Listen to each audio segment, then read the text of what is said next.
మేల్కున్నారా? ప్రశాంతంగా నిద్రించి ప్రభువుని స్తుతిస్తూ దినచర్యను ప్రారంభిస్తున్నారా? ఆదివారం భక్తి అయిపోయింది కదండి. సోమవారం మేము ఉద్యోగాలకు వెళ్ళాలి, పిల్లల్ని స్కూల్కి పంపాలి, మాకు బోల్డు పనులని దేవునిని సన్నిధిని నిర్లక్ష్యం పెట్టి దినచర్య ప్రారంభించుకోకండి సుమా. మీరు ఏది సంపూర్ణంగా చేయలేరు. దేవుని చేతుల్లో మీ పని భారం పెట్టండి.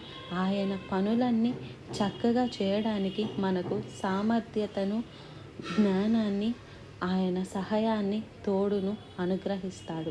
చిన్న ప్రార్థన.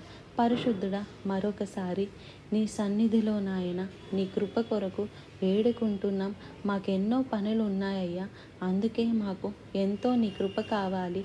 అన్ని సమస్యలు జయించుటకు, అన్ని పోరాటములు పోరాడుటకు కావలసిన శక్తిని ఇచ్చి నడిపి